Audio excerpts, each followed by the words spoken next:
O Google está dizendo que não é a mesma E é o coisa. quê? Meningite é uma inflamação das três membranas. Nas membranas Bueno, do cérebro. la clase la van a dar ustedes hoy, porque es infecciones, así que antibióticos. Los escucho. Pronto, bota para Paulo. Vamos a ver la clasificación de antibióticos, así que arrancamos y me van diciendo ustedes. Antibióticos que actúan sobre la pared celular. Betalactámicos. Juan Pablo vai dar. Dentro de betalactámicos, que es una superfamilia, betalactámicos es superfamilia, tenemos 4 familias, que son penicilinas, familia penicilina, segunda familia de cefalosporinas, tercera familia, carbapenemos y monobactamos. Dentro de penicilina sí estaba penicilina G, penicilina B corta, aminopenicilinas, ureidopenicilinas, que ¿quién es? Piperacilina. ¿Sí? Dentro de cefalosporinas, primera, segunda, tercera generación, cuarta y quinta generación. Entonces esto es por generaciones, segunda, tercera, cuarta y hasta una quinta generación. ¿Carbapenemos tiene sus familias? No. Son imipenem y meropenem, que los ponemos juntos, y el ertapenem, que lo pongo por separado porque no tienen el mismo espectro. ¿Y monobactam quién es?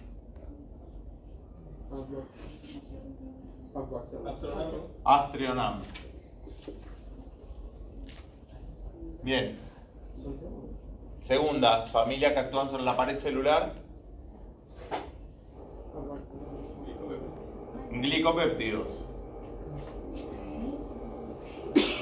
Dentro de los glicopéptidos tenemos 2 antibióticos, uno solo en la Argentina, vancomicina. La otra es teicoplanina, no lo tenemos disponible, usamos solamente vancomicina. Fosfomicina. Solito, único representante de su familia. ¿Sí? ¿Todos se acordaban? No. Bien. Vieron que les dije antibióticos, lo vamos a seguir viendo y nunca se lo van a acordar. Los que actúan sobre la membrana celular.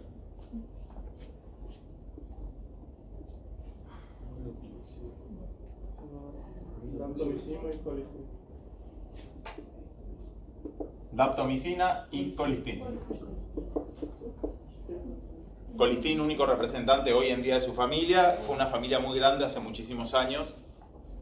Pasaron todos al olvido, el único que quedó fue el colistin, que ya lo habíamos tirado a la basura también, y tuvo que reflotarse hace algunos años con la aparición de la Cinetobacter. Ojo, porque es membrana celular, es membrana plasmática.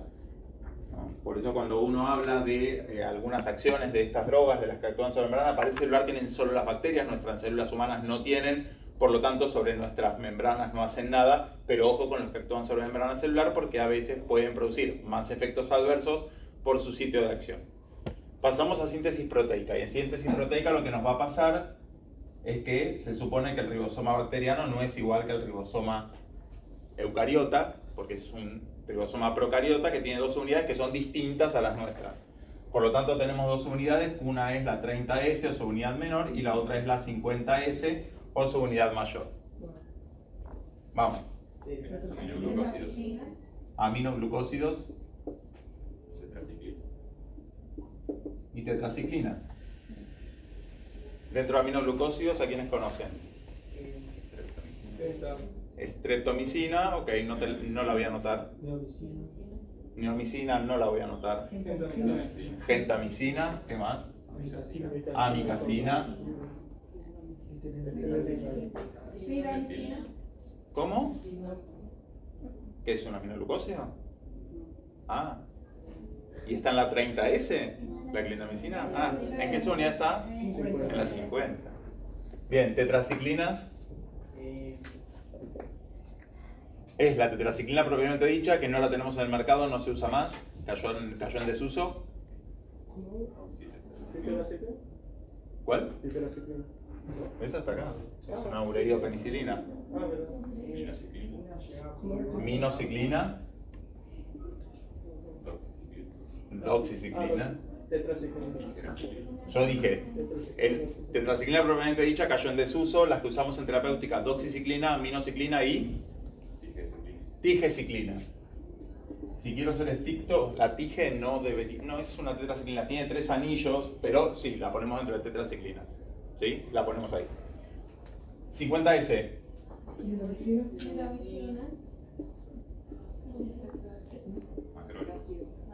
Macrólidos. Linesolid. Linesolid. Cloranfenicol. Cloranfenicol.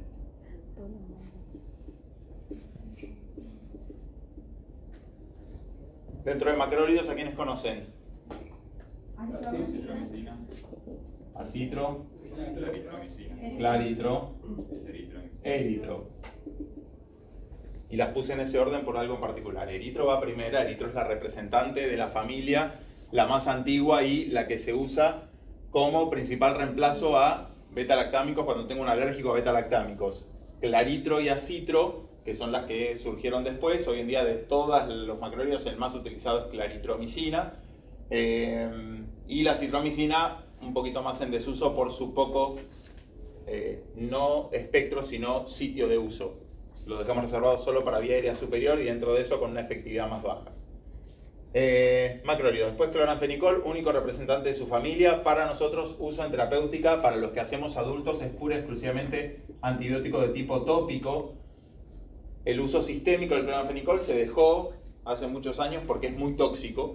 Sí tenemos algún uso de cloranfenicol en neonatos. Y justo aclaro esto porque cuando veamos infección del sistema nervioso central en neonatos, en algunas situaciones se usa cloranfenicol. Pero si no, para el adulto es un antibiótico que lo podríamos llegar a olvidar. Clindamicina es de la familia de las lincosamidas, pero el único representante es la clindamicina. Grupo de los antianaeróbicos porque cubre anaerobios, pero a nosotros nos importa porque también cubre cocos positivos. Por lo tanto, la clindamicina, para nosotros, SAMR es una de nuestras alternativas, la clinda. Y por último, Linesolid, también único representante de su familia, antibiótico muy útil para los cocos positivos resistentes, porque incluso los que son resistentes a vancomicina son sensibles al Linesolid. El problema que tengo, y que lo tengo con casi todos los que están en síntesis proteica, es que la mayoría de los antibióticos que actúan sobre la síntesis proteica son bactericidas o bacteriostáticos. Bacteriostáticos. ¿Están todos de acuerdo? ¿Y saben por qué o se les ocurre por qué son bacteriostáticos? Porque son tiempo dependientes. Son los en sinergia. Él dijo porque son tiempo dependientes. Para ser tiempo dependiente yo tengo que decir que es un bactericida tiempo dependiente. Y eso significaba que tenía que estar muchas horas del día por arriba de la SIM para lograr su efecto bactericida. Es porque son... Piénsenlo más en lo que hacen. Es porque hay que hacer efecto sinérgico con el de pared y tratar de que la bacteria, o sea, no sea de gran tamaño y esté sintetizando, por ejemplo, creo que eran los aminoglucósidos, siempre los tenés que combinar con un antibiótico de pared porque si no, no vas a tener el efecto. Es parcialmente correcto, y digo parcialmente correcto porque es cierto que son buenos antibióticos para sinergia. ¿Qué significaba sinergia? Que necesitas el efecto de otro antibiótico para... Sinergia, fuera de antibióticos, sinergia. ¿Qué tienes que sumar? Yo puedo potenciar, y potenciar es multiplicar, no sumar. Es tratar de aumentar el efecto dando dos fármacos, buscando un mismo efecto final. ¿Sí? Para eso yo puedo hacer dos tipos de sinergia. Una se llama sinergia de suma y la otra se llama sinergia de potenciación. La sinergia de suma es sumar efectos y para eso es cuando yo doy dos fármacos que tienen el mismo mecanismo de acción. Eso es sinergia de suma. Sinergia de potencia, potenciar el efecto, multiplicar el efecto, es cuando yo uso dos fármacos buscando el mismo efecto final pero que tengan diferente mecanismo de acción. Si yo quiero matar a una persona, le puedo dar dos tiros en el mismo lugar, dos tiros en la cabeza, pero lo mato más muerto si yo le pego un tiro en la cabeza y un tiro en el corazón. Entonces, sinergia de suma, si yo le pegué los dos tiros en la cabeza, sinergia de potenciación, un tiro en la cabeza, un tiro en el corazón. tengo más chance de matarlo porque usé dos cosas distintas para matarlo. Bien, en antibióticos la sinergia de suma no tiene sentido, porque incluso van a competir entre ellos por el mismo receptor. Si yo te doy 2 beta-lactámicos en la bacteria y quiero matar a la misma bacteria, entra uno, entra el otro beta-lactámico, y ¿cuál de los dos se une a la PBP para inhibirla? Se van a pelear entre ellos a ver quién se une a la PBP. Por lo tanto, sinergia de suma en antibióticos no tiene sentido. Distinto es que yo tenga que sumar antibióticos para diferentes bacterias. Entonces ahí sí, eso es tratamiento antibiótico combinado, porque yo doy más de un antibiótico porque cada antibiótico va a una bacteria distinta. Pero si quiero matar a una única bacteria, la sinergia de suma en antibióticos no tiene sentido. Siempre hacemos sinergia de potenciación. Macrólidos, por ejemplo, dentro de los que son de síntesis proteica, son excelentes antibióticos para sinergia con beta-lactámicos. Porque tienen mecanismo de acción distinto. Por un lado síntesis proteica, por el otro lado pared. Te di un tiro en cada lugar distinto, la bacteria tiene más chances de morir. Hasta ahí una cosa. Pero yo les preguntaba, yendo más a la base, pensando que yo estoy inhibiendo la síntesis proteica, ¿por qué digo que un antibiótico que inhibe síntesis proteica tiene más chances de ser bacteriostático que bactericida? Lo mata, inhibe, lo mata. ¿Inhibe qué? Inhibe la síntesis proteica. La síntesis proteica. ¿Y qué tendría que pasar para que esa bacteria se muera? Morir por sí sola. Morir por sí sola. Es parte de la membrana. ¿Pero por qué moriría por sí sola? Porque la síntesis proteica no mata. No realiza la síntesis. ¿Qué le debería pasar a esa bacteria para que se termine muriendo si yo le inhibí la síntesis proteica? No romperse la membrana. No va a poder sintetizar, por ejemplo, la proteína de membrana y puede morir por lisis ahí. No, es muy raro que muera por lisis. Las que mueren por lisis son estas. Ah, claro, porque La que muere por lisis es el beta-lactámico. Yo te rompí, te hice mierda la pared bacteriana. Si te hice un agujero en la pared bacteriana, ¿por qué muere por lisis? Porque ahora empieza a intercambiar cosas y lo que suele pasar es que entra agua a la bacteria se termina lisando, porque le hice un agujero. Con la síntesis proteica yo te inhibí la síntesis de proteína. Bien, tengo proteínas que son estructurales, proteínas que son para el crecimiento, proteínas que son para el metabolismo de la bacteria. Yo te inhibí la síntesis, por lo tanto, hasta que se te acaben las proteínas que ya tenía la bacteria dentro. Que esa proteína que yo inhibí sea una proteína que sea sumamente esencial y estructural para esa bacteria. Va a pasar un tiempo hasta que se le agoten las proteínas que ya tenía, o que yo no pueda seguir creciendo ni multiplicarme porque me van a faltar proteínas para. ¿Se entiende? Sí. Por lo tanto, es muy poco probable que un antibiótico al que yo ataqué solamente la síntesis proteica haga efecto bactericida por sí solo. Algunos lo logran, en realidad sí, algunos lo logran. Casos muy puntuales. Macrólidos en algunas circunstancias y para algunas bacterias logran ser bactericidas, sino para todos los demás son bacteriostáticos. ¿Se entendió? A diferencia de los que actúan sobre pared, que suelen ser bactericidas porque te destrozan la pared, entonces suelen tener un efecto bactericida mucho antes que los efectos bacteriostáticos de la síntesis proteica. ¿Se entendió? ¿Quedó claro? ¿No hay dudas en eso? Bien. ¿Ácidos nucleicos? Quinolonas. Rifampi. Sulfas. Si digo sulfas a continuación, trimetroprima. Y si dije sulfas y trimetroprima, TMS, Bactrim, cotrimoxazol es el nombre del antibiótico. Cotrimoxazol. Es la unión de una sulfa que es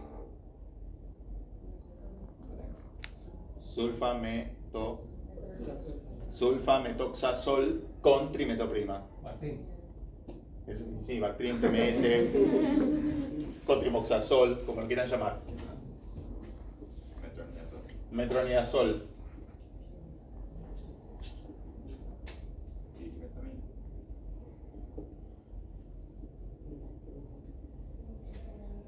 ¿Qué dice? Él dijo pirimetamina. No es tan incorrecto.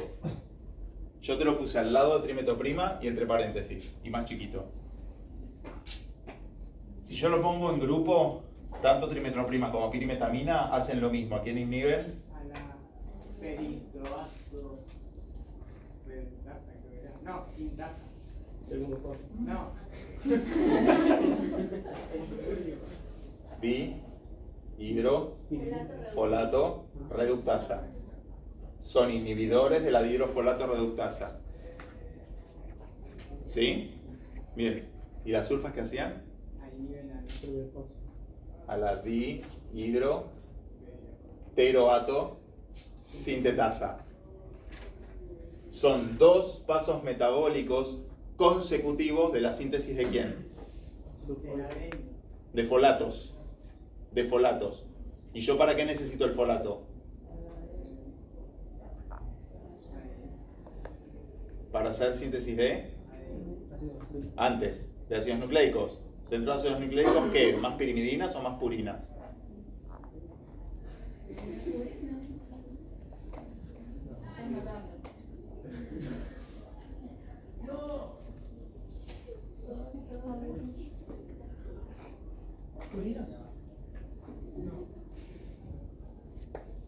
Y arriesguen.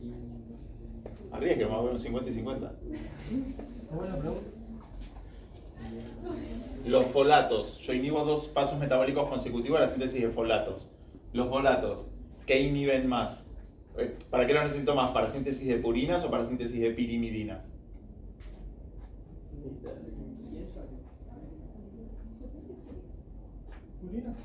Lo van a buscar ustedes. ¿Buscaron lo de la cafeína, la migraña? Ok. O sea, uno solo buscó por todo. Suerte tiene un compañero que busca. Llámenlo, anótense el teléfono, cuando sean médicos, llámenlo cuando tengan una duda con un paciente, porque él busca lo que tiene que buscar. Bueno, me lo van a buscar ustedes. Si el folato lo necesito más para purinas o más para pirimidinas. Se usa para los dos, pero muchísimo más para uno, porque hay una enzima que es 100% dependiente de folatos y las otras, si no hay folato, más o menos se las rebuscan. Pero hay una que es 100% dependiente de folato, busquen ustedes si es purina o es pirimidina. ¿Por qué puse a la pirimetamina? También es inhibidora de la hidrofolato reductasa, pero no afecta a bacterias, afecta a protozoos. La pirimetamina afecta a protozoos, no bacterias. ¿Qué son los protozoos? Chicos, me fui. ¿Son hongos? Parásitos, muy bien. Son parásitos. ¿Aprobaron ustedes microbiología? Bueno, son parásitos. Por lo tanto, la pirimetamina no es tan incorrecto, es un antibiótico, pero no es contra bacterias, no es un antibacteriano. Por eso no lo pongo como antibiótico especial. Te lo dejé ahí abajo. Acordate que hace lo mismo que la trimetoprima. Si yo hago al revés y hablo de una enfermedad que es la toxoplasmosis, toxoplasmosis como droga de elección, como toxoplasma, es un protozoo, utilizo pirimetamina con una sulfa, que es sulfadiazina, pero como tratamiento alternativo puedo usar TMS, porque el TMS, si bien es para bacterias, también afecta a protozoos. Tal vez la confusión viene por ahí, que me sirve para el otro, pero no viceversa.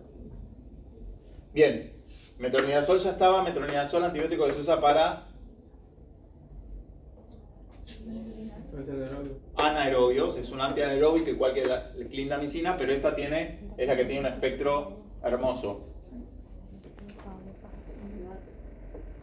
Gata, Giardia lamblia, ameba, que es la entamoeba histolítica, pero son todas las amebas, Trichomona vaginalis, anaerobios.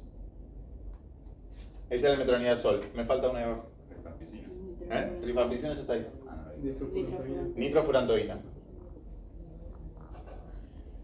Rifampicina lo ponemos dentro de este grupo de antibióticos. También lo vamos a ver este año y por separado cuando hablemos de tuberculosis, porque es verdad que es un antituberculoso, pero nosotros lo dejamos dentro de bacterias porque en el espectro de la rifampicina están casi todos los cocos positivos. Y es muy útil para nosotros, para el SAMR de la comunidad, usar rifampicina, ¿no? O sea que lo usamos para cocos positivos, no solamente para tuberculosis. ¿Sí? Los otros de tuberculosis de primera línea, la isoniazida, el etambutal y la piracinamida, ustedes ni los conocen, no los vimos, los vamos a aprender este año cuando cursemos neumo. ¿Sí? Pero las 4 drogas que son para tuberculosis, una la dejamos acá, pero no tanto por tuberculosis, sino por su espectro sobre cocos positivos. Las otras drogas de tuberculosis solo afectan tuberculosis. Bien, ¿se acordaban? No. Más o menos. Ácidos nucleicos. Si yo lo pienso, el ácido nucleico, el que actúa sobre ácidos nucleicos, ¿qué tiende a ser más, bactericida o bacteriostático? Depende. Porque yo generalicé en ácidos nucleicos, pero los mecanismos de acción son muy distintos. Entonces, en muchos, si yo me pongo a jugar con el ADN, si yo hago que en el ADN me quede algo tóxico en la estructura del ADN, eso es muerte bacteriana. Por ejemplo, las quinolonas. Las quinolonas son bactericidas, inhiben a la ADN girasa o las topoisomerasas 2 y 4. Una de ellas actuaba como ADN girasa. ¿Se acuerdan para qué usó las topoisomerasas? Para eliminar la presión del ADN. Cuando está leyendo la ADN polimerasa, no haya contorsión. O sea que son las que evitan el superenrollamiento. ¿Sí? Una corta y la otra es la que da vuelta. La ADN girasa es la que da vuelta. Cuando se me superenrolló, me lo da vuelta. Si yo las inhibo, la topoisomerasa 2 y 4, ese ADN me va a quedar superenrollado. Y eso es tóxico y letal para la bacteria. Por lo tanto, las quinolonas logran el efecto bactericida. Con la rifampicina me pasa, inhibo la ADN polimerasa, pero me pasa algo parecido. Es ADN polimerasa RN dependiente, es lo que inhibo con la rifampi, termino siendo tóxico y letal. Acá tengo el tema. Porque estas drogas, cuando yo las doy por separado, sí o sí son bacteriostáticas. Si yo te inhibo solo un paso de la síntesis del folato, te inhibí el paso, pero vos ya tenías algo de folato. Entonces, hasta que se te acabe el folato que tenías, que después, cuando ya no tenga folato, dejes de sintetizar alguno de los nucleótidos que sí o sí necesitaba para la síntesis de ADN, lo que va a hacer la bacteria al principio es que no se va a poder dividir porque no puede duplicar el ADN. ¿Me explico? Entonces, para lograr el efecto bactericida con estas drogas, me cuesta un poco más. Entonces, no siempre es bactericida, tiende a ser más bacteriostático. ¿Sí? Ahora, cuando hablamos de metronidazol, el metronidazol me acumula metabolito tóxico, porque lo que hace el metronidazol es oxidarse y empezar a oxidarme todo adentro de las bacterias. Ustedes saben que la peroxidación de las bacterias, cuando uno estudia radicales libres del oxígeno, es muy dañino y es lo que hace que una célula vaya a apoptosis rápidamente. ¿Sí? Por lo tanto, genera radicales libres, se me empieza a pegar a todas las estructuras, termina siendo sumamente tóxico, por lo tanto el metronidazol también es bactericida.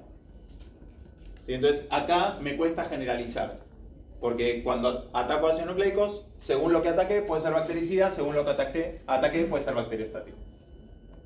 Bien, sirvió como repaso de antibióticos, más o menos para refrescar un poco la memoria. Igual van a tener que retomar todo para...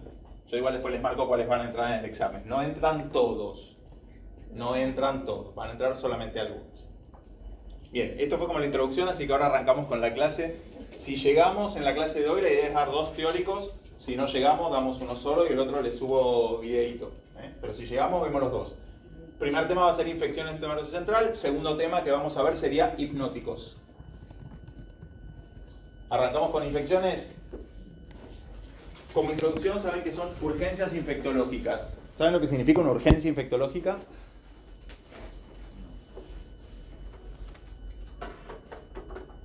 ¿No? Algo que no compromete de manera inmediata la vida, pero... No, en realidad sí, las urgencias infectológicas son las que comprometen de manera inmediata la vida. Son aquellas, no, es que no hay emergencias y urgencias. En infecto o hay urgencia infectológica o nada, o tenés tiempo. Son las que no tenés tiempo, en las que dentro de la primera hora tengo que estar poniéndole el antibiótico, si no el paciente se puede morir o puede quedar con una secuela invalidante. Todas las infecciones del sistema nervioso central son urgencias infectológicas si yo no los trato rápidamente, si no le pongo el antibiótico de manera rápida, o se muere o me queda muy secuelado. Y la meningitis, que va a ser una de las principales representantes de las infecciones del sistema nervioso central, me puede atacar a cualquier edad de la vida. Me va a modificar la bacteria, no va a ser la misma bacteria dependiendo del grupo etario, pero me puede atacar a cualquier edad de la vida. Y en cualquiera de los grupos etarios, tener una meningitis puede ser extremadamente grave y o mortal, ¿no? Por lo tanto, muy rápido atender las meningitis. Se empezó a vacunar hace muchos años.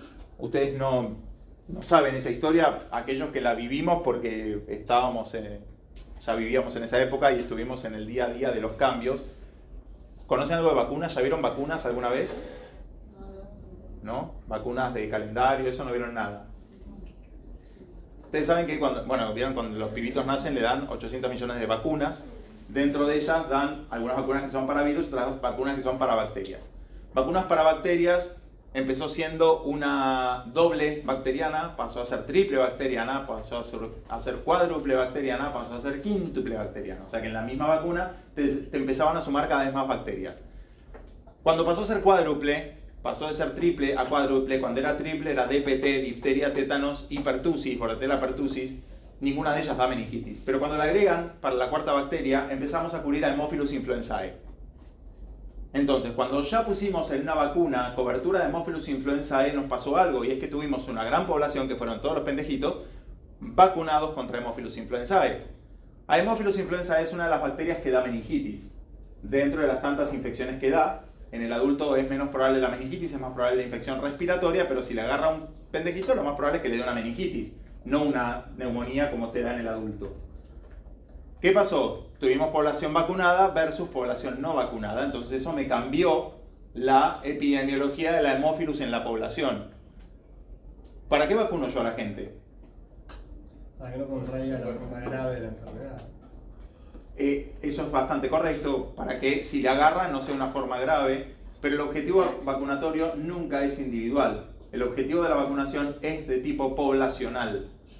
Las campañas de vacunación son poblacionales, son por cuestiones epidemiológicas. Yo lo que quiero es que si entra una bacteria a este aula, tratar que en el aula yo encuentre la mayor cantidad de gente vacunada. Y eso va a hacer que la bacteria no repique.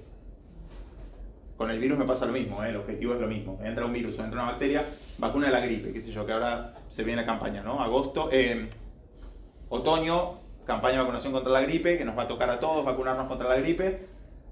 La idea es que entra virus de la gripe, viene Isaac que se agarró gripe, entra al aula. Si encuentra a mucho porcentaje de sus compañeros vacunados, ese virus de la gripe intenta replicar en todos, no lo va a poder, aborté un ciclo. Ese es el objetivo vacunacional. Bueno, con Haemophilus pasa, yo no maté a los Haemophilus siguieron estando. El problema es que ahora encontré mucha gente vacunada. Porque hoy en día los antivacunas son muy antivacunas para el adulto, pero es muy raro encontrar antivacunas para niños. Como que al niño le dan todas las vacunas y después ven, cuando son grandes, volvete antivacunas si querés. Pero cuando fuiste chico te vacunaron, por lo tanto tenés a más de un 90 y pico % de los pibes del mundo vacunados contra Haemophilus. Eso cambió la epidemiología de la Haemophilus influenzae. ¿Hay meningitis por Haemophilus en gente grande? Sí. No es lo más común, pero hay. Por lo tanto, algo nos cambió y eso fue por vacunación. La otra es que la gente se automedica con antibióticos. Al día de hoy no logramos erradicar la automedicación con antibióticos. La gente va a la farmacia y el farmacéutico hasta te dice qué antibiótico puedes tomar. Un desastre. ¿Saben que el antibiótico justo cambió año pasado, año 2022? Pasó a ser venta bajo receta archivada. O sea, se le puso una condición de venta en la farmacia que es venta bajo receta archivada. Por lo tanto, el médico te tiene que hacer duplicado. Cuando te hago duplicado, una de las recetas, el duplicado, se lo queda a la farmacia y lo tiene que archivar. Porque tiene que justificar el antibiótico vendido contra la receta que archivó. ¿Para qué es eso? Para tratar de evitar la automedicación. O sea, si vos vas a la farmacia sin receta y querés comprar, en realidad el día de hoy puedes ir y vas a conseguir en muchas farmacias, te lo van a seguir vendiendo igual. Lo correcto es que te lo vendan bajo receta archivada, ni siquiera bajo receta común. Pero a pesar de eso, la gente se sigue automedicando. Eso nos cambió también la sensibilidad de las bacterias. Por lo tanto, al día de hoy no es el mismo neumococo o meningococo que había cuando yo era más chico. Ahora tenemos algunas resistencias producto de la automedicación de la gente. Por lo tanto, usamos mucho antibiótico. Todo eso hizo que cambiara en los últimos 10 o 20 años la epidemiología de las infecciones del sistema nervioso central. No son exactamente iguales que antes, pero seguimos teniendo. Y esto me da mucho impacto, porque yo les conté que aquellos que no se mueren, si se muere, bueno, se muere, la gente lo va a llorar, pero no, te generó el gasto de salud ahí en el principio. El problema es cuando yo dejé a alguien secuelado. Porque dejar gente secuelada por la meningitis, hay gente que queda muy secuelada por la meningitis, porque una hidrocefalia sería casi lo de menos de una secuela, pero hay gente que puede quedar sorda por haber tenido una meningitis, gente que puede quedar con daño neurológico irreversible por haber tenido una meningoencefalitis. Es mucho gasto en salud, es mucha plata, no es solamente lo que gasté porque lo interné. Por lo tanto, tenemos que estar muy atentos. Clasificación de múltiples maneras. La primera clasificación es según la topografía, es decir, qué me afectó primero. Si me afecta meninges y espacios de líquido cefalorraquídeo, puedo tener meningitis y o ventriculitis. ¿Qué sería ventriculitis? Cuando yo ataqué pura y exclusivamente cavidades ventriculares. Cavidades ventriculares. ¿Cuándo se atacan las cavidades ventriculares? Cuando las invadí. Es decir, cuando le hice algún procedimiento neuroquirúrgico que tuve invasión o apertura de las cavidades ventriculares. O le puse un drenaje ventricular externo o le hice una cirugía donde hubo apertura de cavidad ventricular. Cuando lo operé, dejé una brecha, por ahí se pudo meter una bacteria y me hace una ventriculitis. Nosotros el nombre completo le decimos pioventriculitis, pio por actividad piógena, porque tenés bacterias productoras de pus. Por lo tanto, pioventriculitis. Pero me afectó solo ventrículos o me afecta a las meninges. Y después tenemos aquellas que tienen afectación de parénquima cerebral. No solamente las meninges y líquidos cefalorraquídeos, sino también parénquima. Y ahí tengo las meningoencefalitis. Cuando es meningoencefalitis es porque afecta a meninges, pero también encéfalo. Por eso digo meningoencefalitis. Después están los abscesos cerebrales. Absceso cerebral, el sitio de entrada más común para los abscesos cerebrales, y digo porque tenemos una población a la que le pasa eso, es vía odontógena. Muela rota, infección que va al sistema nervioso central, absceso cerebral. Es en la Argentina la epidemiología más frecuente de los abscesos cerebrales. Mal estado dental. Y ustedes saben que eso es una realidad de nuestra población, el mal estado dental. La gente no va al dentista cuando va, o es muy caro, o tenés turnos a muy largo plazo, entonces la gente no es constante en el tiempo, la gente no le gusta ir, no le gusta que le pinchen la encía, no le gusta hacerse nada en la boca, por lo tanto, mal estado dental, absceso cerebral, tenemos un montón de gente internada por abscesos cerebrales. Y por último, los empiemas. ¿Saben lo que es empiema? No, una cavidad ya Sí, formada. una cavidad que existe, una cavidad, ¿pero qué en esa cavidad? Pus. Infección, pus. Una infección en una cavidad existente nuestra. Eso es un empiema. En este caso, tengo empiema subdural, que es en el espacio subdural, o tengo los empiemas epidurales, que es por fuera de la dura madre. Pero en un espacio que existe, que es el espacio epidural. ¿Se entiende? Si no fuera un espacio ya que existe, ¿cómo se llama? Absceso. Absceso. ¿Sí? Bien. Otra forma de clasificar es según el sitio de adquisición, y ahí tenemos las infecciones adquiridas en la comunidad o las infecciones intranosocomiales. No es lo mismo. ¿Y por qué no es lo mismo que sea de la comunidad o nosocomial? Por los gérmenes. Los gérmenes del intranosocomio son más resistentes, no solamente que es otra bacteria distinta, sino que son más resistentes a los antibióticos. Y tenemos un pequeño grupo que son las que se llaman postraumáticas. Las postraumáticas per se son de la comunidad, porque yo agarro bichos de la comunidad. El tema es que tuve una cuestión traumática que hizo que la bacteria de afuera se metiera para adentro. No es la misma epidemiología, por ejemplo, que las meningitis de la comunidad que entran por alguna otra vía, que puede ser por contigüidad de oído o senos paranasales, o que entró por sangre. ¿Sí? La postraumática entra porque le generé una brecha, se me hizo una fractura expuesta, expuse la cavidad craneal al exterior, entra una bacteria que es de afuera, pero porque se me generó una brecha. Dentro de las que son de la comunidad, tengo que hacer una disquisición entre si el paciente es inmunocompetente o inmunocomprometido, porque ahí las bacterias también van a cambiar. En el inmunocompetente hay bacterias que no te van a hacer nada y que si llegan al sistema nervioso central te dan un tipo de meningitis, y hay otras bacterias que en el inmunocompetente no hacen nunca nada, pero si estás inmunosuprimido o comprometido, sí. La inmunosupresión o inmunocompromiso puede ser por enfermedad en sí misma, como por ejemplo pacientes HIV positivos, o porque yo le estoy dando fármacos inmunosupresores. ¿Sí? Por lo que sea, porque tiene una enfermedad autoinmune, porque está en un post-trasplante, entonces yo le estoy dando drogas inmunosupresoras, ahí pueden aparecer infecciones de los pacientes inmunocomprometidos. Y del inmunocompetente puede ser meningitis, meningoencefalitis, o las que son solo parenquimatosas. Las que son en nosocomio son infecciones generalmente asociadas a un postprocedimiento. Por lo tanto, tengo meningitis postquirúrgica o postneuroquirúrgica porque le hice una neurocirugía. Drenaje ventricular externo, eso es DVE, drenaje ventricular externo. Agarré un ventrículo, lo conecté al exterior para drenar líquido cefalorraquídeo. Lamentablemente se infectó. Todo lugar donde yo a un paciente le pongo un catéter para lo que sea, tengo chance de que eso se me infecte. Le puse una sonda vesical, riesgo de infección urinaria asociada a sonda vesical. Le puse una vía, riesgo de infección intravascular por la vía. Le puse una vía central en la yugular o en la subclavia, riesgo de infección asociado a eso. Le puse un tubo orotraqueal, riesgo de neumonía asociada al respirador. Le puse un drenaje ventricular externo, riesgo de ventriculitis. ¿Sí? Porque le puse un catéter. Le hice un caminito del exterior hacia adentro a las bacterias. Colocación de válvulas sobre todo las de derivación ventrículo-peritoneal o por catéter de presión intracraneana. Le puse un catéter para medir la presión dentro del cráneo. Cualquier cosa que yo invadía al paciente, le puedo generar una infección. ¿Hasta acá estamos? Listo. Los agentes van a cambiar, les contaba, según el grupo etario. Cuando hablamos de bacterias, tenemos un grupo, no puse a los pediátricos, pues yo hago adultos, después sí voy a nombrar los pediátricos para nombrar más antibióticos. Solamente nos quedamos en adultos. Entre los 15 y los 50 años, 2 bacterias. Sacamos a Haemophilus por 2 razones. Primero, porque el pediátrico o los más chiquitos están vacunados para Haemophilus. Y después porque les conté que en el más grande, nuestra inmunidad hace que la Haemophilus te pueda dar infección respiratoria, pero rara vez meningia. Por eso saqué a la Haemophilus. Neumococo, meningococo. Neumococo, meningococo. El neumococo es un coco Es negativo, positivo. El neumococo. neum. El neumococo es un coco positivo y el meningococo Negativo. es un coco negativo. ¿Sí? Es el que pertenece al grupo de las neiserias. En este caso es Neisseria meningitidis. Las neiserias son diplococo negativo.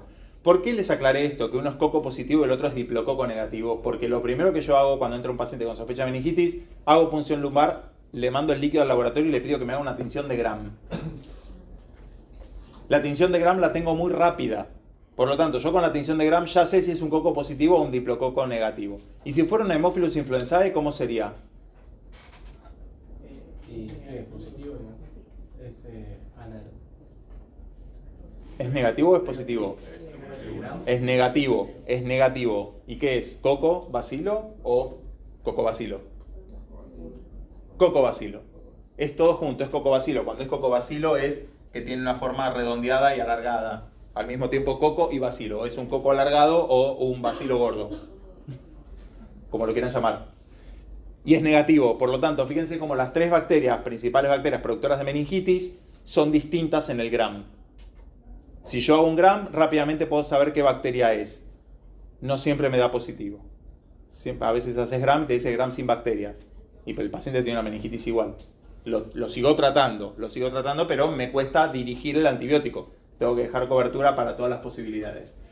Cuando el paciente es mayor de 50 años, además de los 2 que ya habíamos nombrado, se me suman nuevamente Haemophilus influenzae, que en el viejito sí puede volver a darme meningitis, y otras 2 bacterias. Una es la listeria. Listeria, el apellido de la listeria es monocitogenes. La listeriosis es una meningitis que puede darme en los extremos de la vía, tanto niños como ancianos.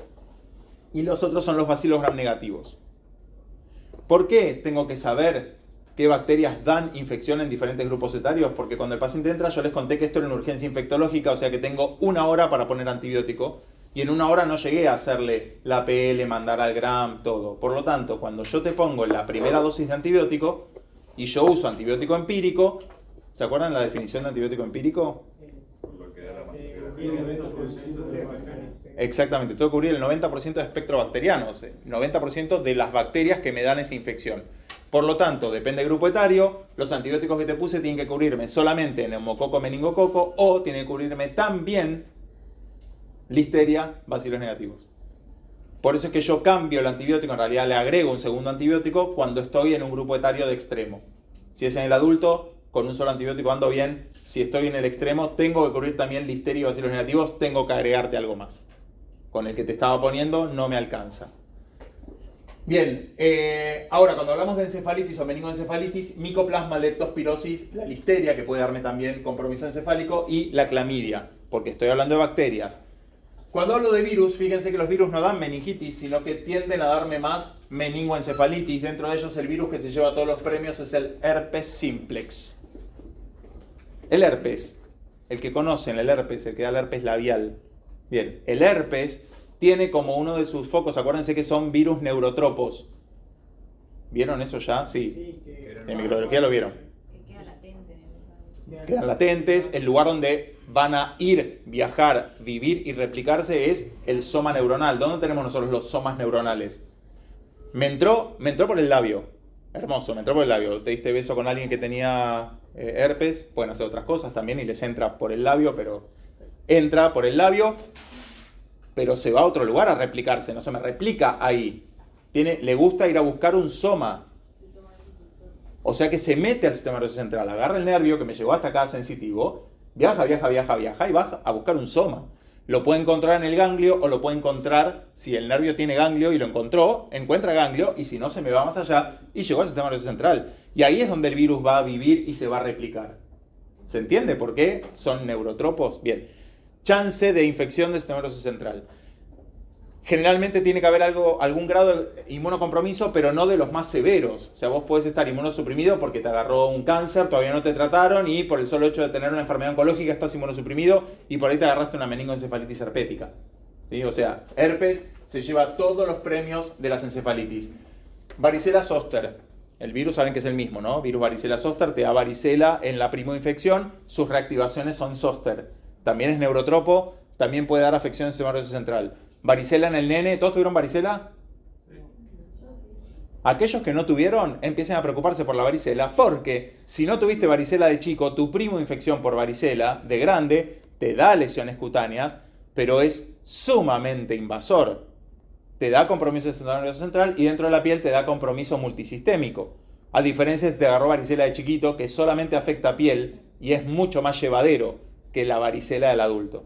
Ahora, la reactivación de esto es herpes zóster. El herpes zóster afecta no sistema nervioso central, sino periférico, va a los nervios y me da la famosa culebrilla. Pero puede afectar el sistema nervioso central. Y las demás también, sarampión, paperas, enterovirus, citomegalovirus. El HIV per se también puede dar infección del sistema nervioso central. El herpes tipo 6, adenovirus y los virus de los que dan las encefalitis equinas o las encefalitis que se llaman del este y del oeste en Estados Unidos. La de Saint Louis, la equina del oeste, porque son virus también neurotropos y que dan meningoencefalitis y daños neurológicos importantísimos. Dentro de los hongos, Aspergillus, Cándida pueden dar, y en el inmunocomprometido hay un hongo que le encanta al sistema nervioso central, que ¿quién es? El Cryptococcus neoformans. ¿Sí? Mucho menos frecuente, también puede dar, pero mucho menos frecuente que una criptomeningia es el más frecuente del inmunocomprometido. Bien, con respecto a la clínica, los pacientes pueden tener síndrome meningio, que se caracteriza por un síndrome infeccioso, fiebre, aspecto de cuadro infeccioso, shock, petequias y hepatoesplenomegalia, síndrome de irritación meningia, que es rigidez de nuca, posición en gatillo de fusil, signos de Carnegie y Brusinski. ¿Ya los aprendieron? Sí, Rigidez de nuca es lo más fácil de evaluar. Paciente acostado, pongo mi mano abajo de la cabeza y la trato de mover. Si está dura, si el cuello está duro, estoy levantando al paciente en tabla, eso es rigidez de nuca. Bien, y Carnegie y Brusinski, ¿qué tengo que moverle al paciente? Exactamente.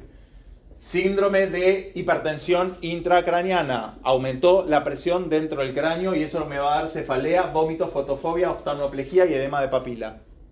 ¿Qué es el edema de papila? ¿Y dónde lo miro yo? En el fondo de ojo. En el fondo de ojo. Tienen que entrenarse a lo largo de la carrera en hacer fondo de ojo. Y por último, síndrome encefálico, convulsiones, focomotor, coma, afasia y parálisis oculares. O sea, fíjense que depende de qué me afectó, tengo más signos de una cosa que de otra. ¿Sí? Y, como les decía, depende de qué me afectó. Si es meningitis, tengo más afectación de lo de arriba que de lo de abajo. O sea, es raro que una meningitis me dé síndrome de tipo encefálico, predominan más los síntomas de la parte de arriba. Si hablamos de encefalitis, predominan más el síndrome encefálico que los signos infecciosos. ¿Sí? El tema es con las meningoencefalitis, porque en la meningoencefalitis tengo todo. Cefalea, el otro día dijimos, cefalea, fiebre, y si le sumo rigidez de nuca, eso es infección del sistema nervioso central. Hasta que se demuestre lo contrario, eso es urgencia infectológica.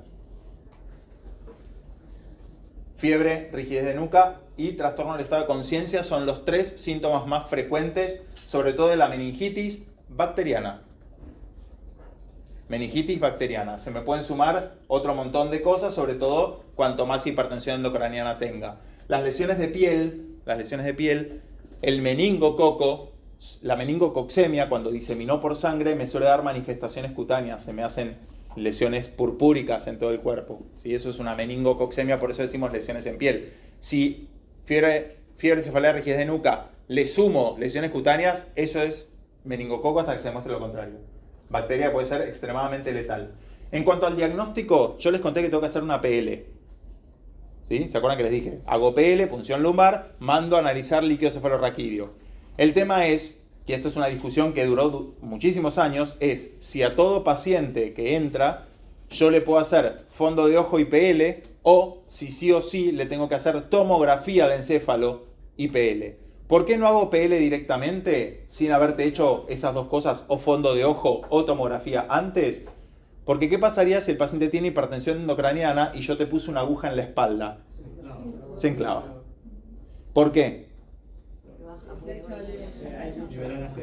Libero la presión, se me genera lo que se llama cono de presión. Yo te hice presión negativa abajo porque te puse una aguja al exterior, y si vos tenías hipertensión endocraniana, la presión es más alta arriba que abajo, ejerce cono de presión y eso enclava. ¿Qué significa enclavar? Yo tengo el foramen magno, en el foramen magno está saliendo la médula espinal, o sea, ya terminó el bulbo y ahí aparece la médula espinal. El problema es que si yo hago cono de presión, la médula es más finita, pero hacia arriba se ensanchó y me hizo el bulbo. Después viene más gordo aún la protuberancia y arriba el mesencéfalo. Eso que no va a pasar por el foramen magno porque le queda chico, se enclava. ¿Sí? Y eso me lleva directamente a la muerte encefálica. No hay vuelta atrás. Muerte. Chau. Muerte encefálica es muerte. Vos te morís o por parada cardíaca, o se te paró el corazón, o te morís porque se te murió el cerebro. Pero la muerte es una sola. Te moriste. Sigue latiendo el corazón, pero el cerebro está muerto, es muerte también. ¿Sí? Lleva a la muerte encefálica. El problema que tengo es que si se murió, me hace muerte encefálica por una meningitis, no puede donar los órganos. Entonces, entre que se murió, ni siquiera me sirve para repuesto. Así que es un problemón. ¿Sí? Es un problemón. Estos que están acá son las indicaciones para sí o sí hacer tomografía. Sí o sí tengo que hacer tomografía si es con historia de enfermedad del sistema nervioso central, mayores de 60 años, trastorno focal, o sea que tiene foco motor, edema de papila, porque ya le hice el fondo de ojo y me dio edema de papila, Glasgow menos de 10, convulsiones o sospecha de meningitis post-neuroquirúrgica. Cualquiera de ellas, así como salió publicado en un artículo de la New England, yo les digo año 2001. Yo me recibí de médico en el 2001. No habían nacido ustedes, ¿no?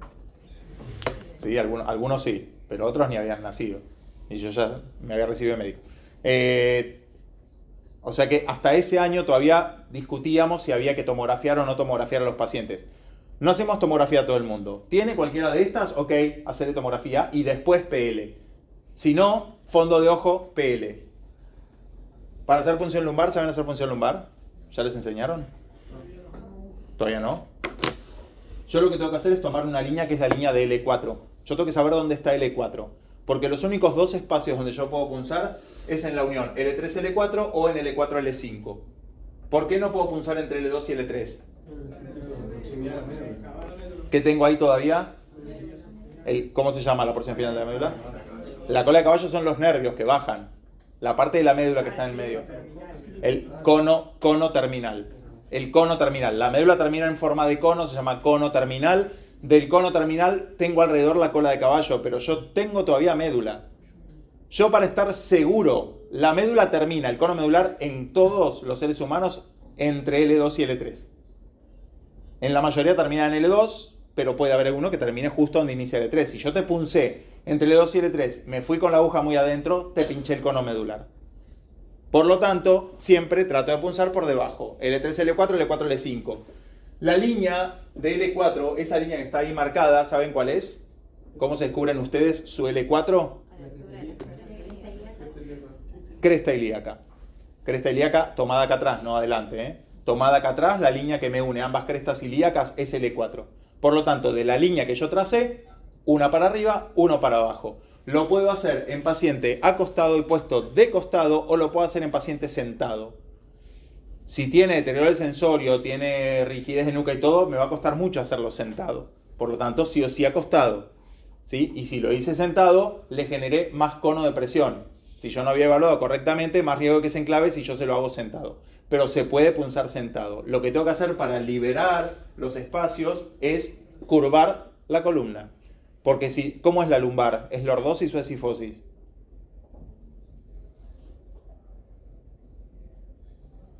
Anatomía, primer año. Lordosis. Es lordosis. La lumbar es lordosis. ¿Sí? Lordosis es que está curvada para atrás. Es que la concavidad la tiene atrás. Si yo tengo una lordosis hacia atrás, la lordosis es así, las espinas están pegaditas. Y yo las tengo que separar, las tengo que abrir. Las tengo pegaditas porque estoy en lordosis. Por lo tanto, tengo que sacarle la curvatura. ¿Cómo saco la curvatura? Bolita. Posición bolita. La posición bolita, si está sentado, lo hago poner brazos para adelante y que se encurve. Si lo tengo acostadito, le agarro los hombros, le agarro las rodillas y le llevo las rodillas al pecho. Lo puse en posición bolita. ¿Sí? Bien, así es como se hace y voy a punzar en cualquiera de estos dos espacios y saco líquido cefalorraquídeo y lo mando a analizar. Este líquido cefalorraquídeo va a ser distinto de acuerdo a si es bacteriana, viral o tuberculosa.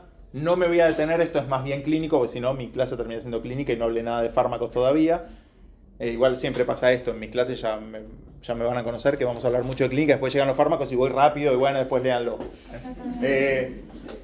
Bien, no me detengo, pero los líquidos son distintos. Lo que más me importa es el aspecto, porque el que está punzando lo ve al líquido. Un líquido bacteriano no es transparente. El líquido cefalorraquídeo normal tiene que ser cristal de roca. Cristal de roca significa hipertransparente. No es agua, es cristal de roca. O sea, tiene un leve tinte nacarado, pero es súper transparente. Yo puedo ponerte una hoja que está escrita, pongo el frasquito con el líquido por arriba y puedo leer lo que dice abajo. Es súper transparente, tiene un tinte nacarado, brillante. Por eso se llama líquido cristal de roca y no agua, porque si no sería líquido igual al agua. No, es cristal de roca. Bien, ahora, si el líquido es turbio, eso adentro tiene bacterias. Olvídate. El líquido turbio, la bacteria creció y por eso se me puso turbio. ¿Sí? Ya si es turbio, salgan corriendo, Hicieron la punción lumbar, uno sale corriendo a llevar eso al laboratorio y el otro ya le está preparando el antibiótico. Y si voy a perder tiempo en punzarlo porque no tengo la aguja, porque le tengo que hacer la tomografía, pasar el antibiótico igual. Primera dosis de antibiótico apenas entró el paciente. ¿Sí? Más que nada por eso se los digo. Bien, el viral suele ser claro, porque el virus cuando replica no me da turbidez, no es como la bacteria que me da turbidez. Entonces el viral suele ser claro. Y el tuberculoso puede ser claro, puede ser también xantocrómico. ¿Saben lo que significa xantocrómico? Cuando algo tuvo sangre, pero la sangre no es macroscópica, me deja un tinte rojizo, entre rojizo y anaranjado. ¿Sí? Pero es un tinte homogéneo. Eso significa un líquido xantocrómico. Tuvo contenido de sangre, tuvo glóbulos rojos. Y esos glóbulos rojos se rompieron y me dieron ese tinte rojizo al líquido. Me van a cambiar la cantidad me importa saber cuánto tiene de glucosa, de glucorraquia, cuánto tiene de células y algo muy importante es también medir el ácido láctico, el líquido cefalorraquídeo, porque eso también me puede discernir si eso es infeccioso o no. Pero me importa mucho saber cómo están las células, me importa mucho saber cómo están las proteínas. ¿Sí? Tengo datos adicionales, sí, un montón, pues yo le puedo medir un montón de cosas. Las proteínas también, puedo pedirle un montón de cosas. Célula, glucosa, proteínas son las tres cosas que uno más mira. El cloro, porque el cloro en el único que baja es en el tuberculoso, entonces el cloro pídanlo siempre, porque el Mycobacterium tuberculosis come cloro, entonces el cloro te lo hace descender en el líquido, ninguna de las otras va a tener cloro bajo. Tuberculosis nosotros tenemos un montón porque somos zona endémica. Argentina es endémica de tuberculosis, Bolivia es mucho más endémica que nosotros y nosotros tenemos mucho inmigrante boliviano, sobre todo AMBA. Tal vez en otras provincias no, pero AMBA tenemos mucho inmigrante boliviano, o sea que nosotros tenemos mucha tuberculosis. Hay que estar atento. Bien, la interpretación va a depender de qué presión tenía el líquido, cómo me dio el examen del líquido cefalorraquídeo. Le puedo pedir también proteína C reactiva para ver si está infectado o no. Y le pido la tinción de Gram y cultivo. Con la tinción de Gram, acuérdense que, bueno, esta es la sensibilidad de la prueba, el Gram, dependiendo de qué bacteria es. Para el neumococo tiene un 90% de sensibilidad al Gram. ¿Qué significa sensibilidad? Diferencia entre sensibilidad y especificidad de un estudio. especificidades cuando está es el bicho. O sea que si es muy específico, tengo baja posibilidad de falso positivo. O sea, significa, si es positivo, porque es sumamente específico. La sensibilidad es capacidad de detectarlo sin importarme si eso no es. Es chance, porcentaje, capacidad de detectarlo. Pero tengo chance, si es muy sensible pero poco específico, puedo tener mucho falso positivo. ¿Sí? Ahora, si es muy sensible, tengo poca posibilidad de falso negativo. ¿Se entendió? Bien. Para el neumococo es muy alta, pero para las otras es bastante más baja. 75%, o sea que no en todas las meningitis por meningococo voy a tener líquido cefalorraquídeo con un gram que me marca diplococo gram negativo. ¿Se entiende? Por ahí hiciste el gram y el bacteriólogo te dice, no veo bacterias. Y decís, ¿cómo? Si tiene toda la clínica, tiene todo... Y bueno, espera el cultivo. En el gram no se vio la bacteria, tal vez justo donde hizo la tinción, la bacteria se había corrido, había menos cantidad o ya había recibido una dosis de antibiótico. Y por eso después no lo vio. Bien, trátenlo igual, hasta esperar el cultivo. El cultivo va a tardar 48 o 72 horas. Dijimos que es una urgencia infectológica, dentro de la primera hora tiene que estar el antibiótico puesto, hay que darle antibiótico endovenoso en altas dosis, tengan en cuenta el gram. Tengo que dar también corticoides, ahora vamos a ver por qué.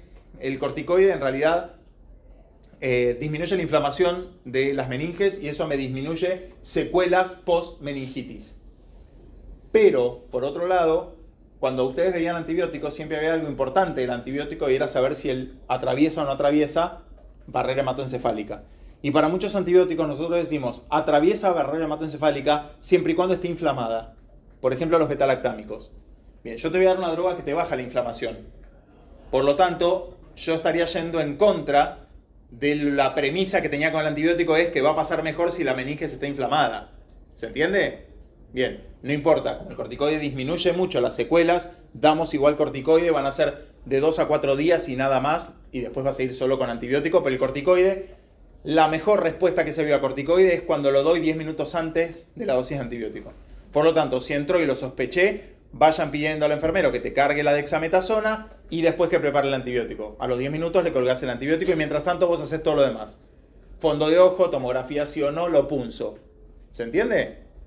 Sean rápidos, es una de las cosas que se hacen en las salas de emergencias, o si estás de guardia, un paciente tuyo de repente, fiebre, cefalea, rigidez de nuca, salí corriendo. ¿Le doy el antibiótico empírico si la guardia está media colapsada y va a tardar? Sí, obvio. Y si se lo doy, Sí, ¿me obvio. altera el resultado del LSR? Puede que sí, Ahora, depende de cuánto tardes desde que le diste el antibiótico. Tampoco lo voy a curar, digamos. Exacto. Manejo hemodinámico, por muchos pacientes les conté que se chocan. Control de hipertensión endocraniana, porque muchos hacen hipertensión endocraniana. Pacientes con Glasgow, escala de Glasgow, ¿la conocen?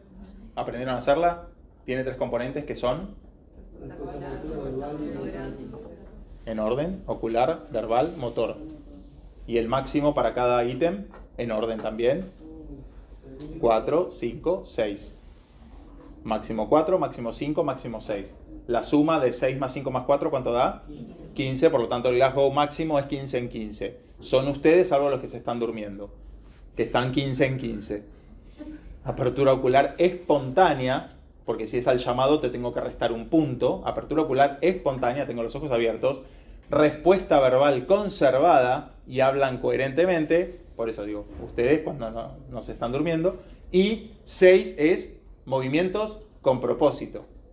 Agarré la lapicera y lo hice correctamente.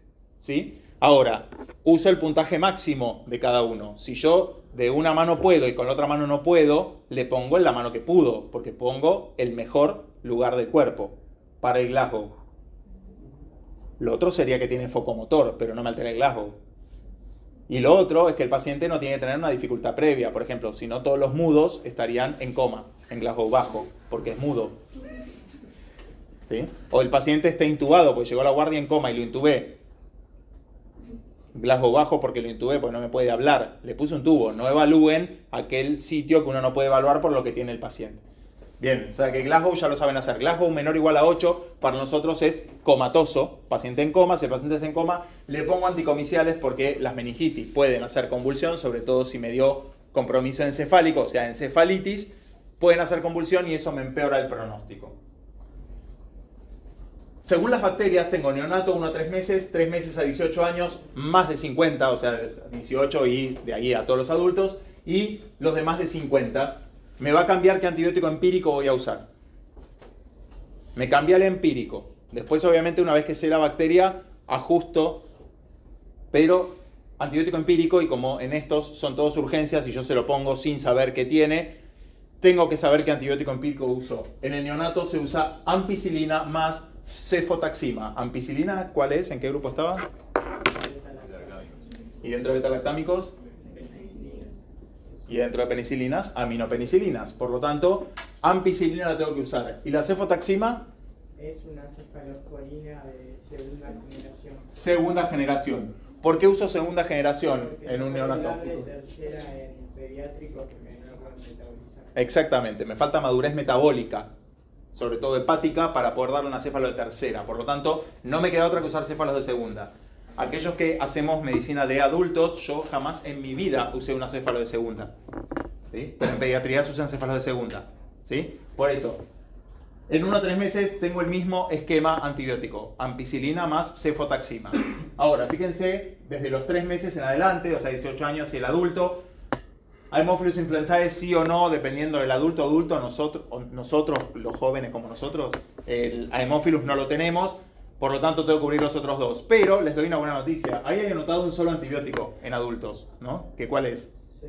Ceftriaxona, cefalosporina de tercera generación, y les doy la buena noticia, y es que ceftriaxona, que es cefalo de tercera generación, cubre las 3 bacterias. Dentro del espectro de la ceftriaxona tengo neumococo, meningococo, Haemophilus influenzae. Con un solo antibiótico te cubrí más del 90% de probabilidad de gérmenes de la infección. Por lo tanto, en el adulto solamente ceftriaxona. ¿Sí? ¿Se entendió eso? Bien. Ahora, si es niño, cefotaxima, porque todavía no tiene la madurez metabólica para ceftriaxona. Si no, para todo el mundo, ceftriaxona, y ese es el antibiótico a utilizar. Mayores de 50 años, dejo ceftriaxona, pero tengo que agregar nuevamente ampicilina, que ya la habíamos nombrado. ¿Por qué? Porque la Listeria monocitogenes no está en el espectro de la ceftriaxona. Por lo tanto, si quiero cubrir también Listeria, tengo que sí o sí agregar ampicilina. ¿Hasta ahí se entendió? Ceftriaxona y ampicilina, ¿los dos a qué familia pertenecen? ¿Cuál? Ceftriaxona y ampicilina.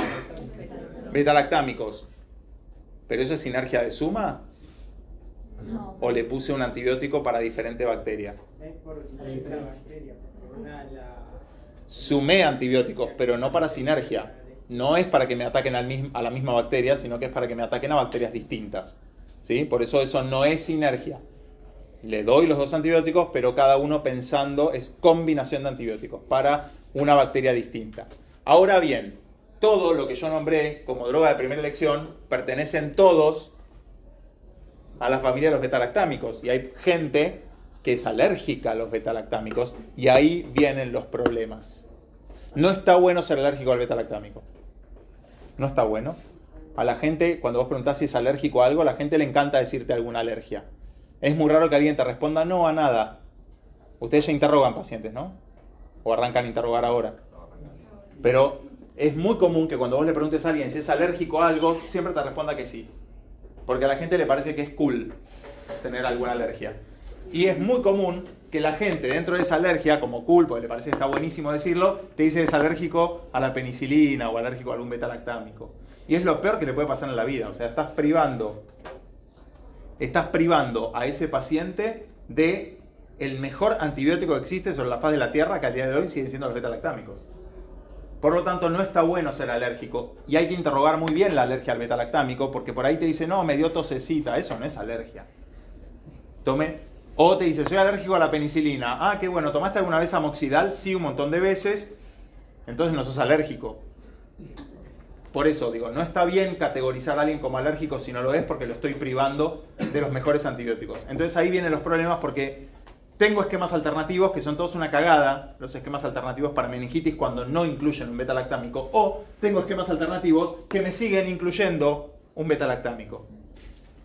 Entonces es un problema ser alérgico al beta-lactámico. ¿Es una alergia relativamente frecuente? En realidad sí, digo, de todos los antibióticos, si vas a ser alérgico de alguno, es de un beta-lactámico, porque el beta-lactámico, ¿se acuerdan que son aptenos? ¿Qué es un apteno? El cuadrado con el radical libre, lo que pasa es que muchas veces quedaban concentraciones plasmáticas libres y era uno de los principales efectos. ¿Pero qué significa ser apteno? El cuadrado con Conceptualmente, ¿qué significa ser un apteno con H? aptenos, que son 5.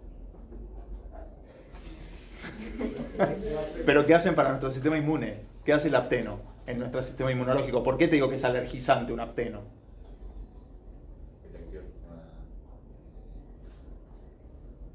Actúa como antígeno.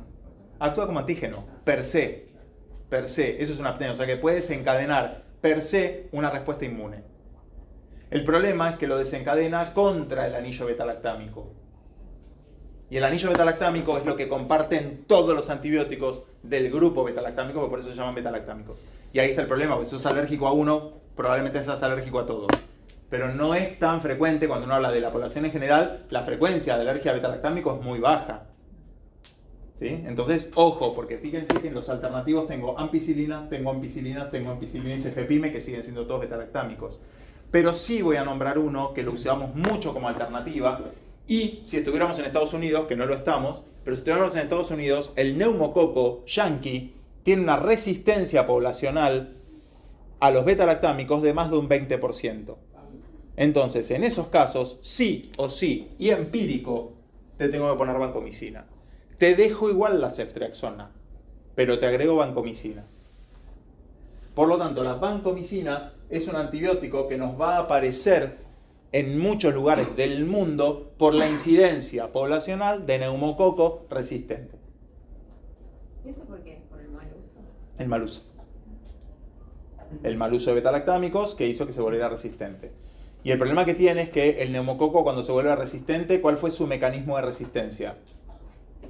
¿Cuál es el principal mecanismo de resistencia para los beta-lactámicos? Las beta-lactamasas. Las beta-lactamasas. Bien, ¿el neumococo produce beta-lactamasas? Beta-lactamasas, ¿se acuerdan lo que era, no? Una enzima que destruye al fármaco. Va al anillo beta-lactámico y lo destruye. Eso hace la beta-lactamasa. ¿El neumococo produce beta-lactamasas? Sí, porque No. El mecanismo de resistencia del neumococo es mutación de la PBP. Si muta la PBP, que es el blanco de acción, es el mecanismo de acción va a la PBP. Si muta la PBP, el beta-lactámico no se puede unir. Y no tengo forma de atacar esa mutación. No es que te puedo dar un inhibidor de beta-lactamasa para recuperar y que el fármaco sea sensible. No. Si mutó la PBP, lo lamento.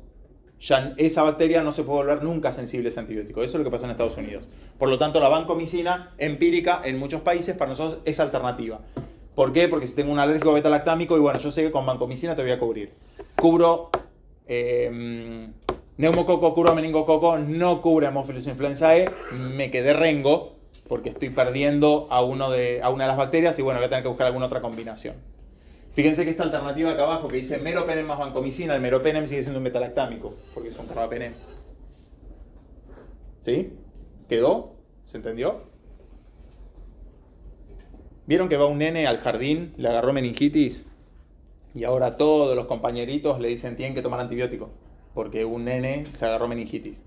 Yo les dije la forma de entrada más común de las meningitis es por vía respiratoria. Estas tres bacterias, neumo, meningo y Haemophilus, entran por vía inhalatoria, es decir, que todos los que hayan estado expuestos a esa persona y aspiraron cerquita, respiraron cerca, les pudo haber entrado la bacteria. Y a partir de ahí entra al sistema nervioso por tres lugares. O entra por cavidades contiguas, que es de seno paranasal a la cabeza, de oído a la cabeza, otitis. Fíjense, son las mismas bacterias que dan otitis y sinusitis.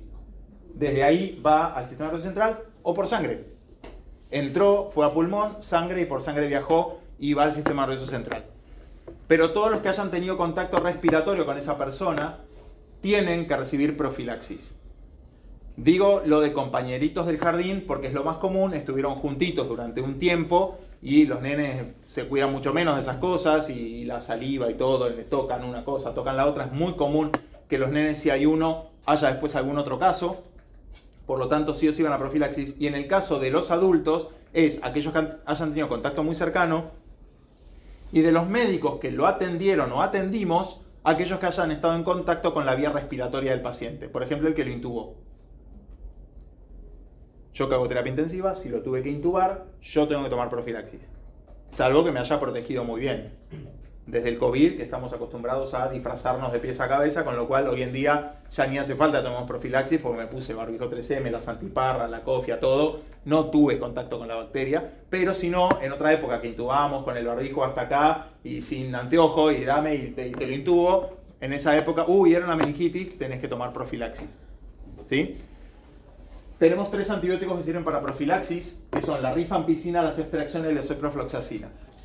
Voy de abajo para arriba, ¿por qué? Porque nosotros somos todos adultos y sanos. Por lo tanto, para nosotros, hoy en día la profilaxis de elección es ciprofloxacina. ¿La ciprofloxacina a qué familia pertenece?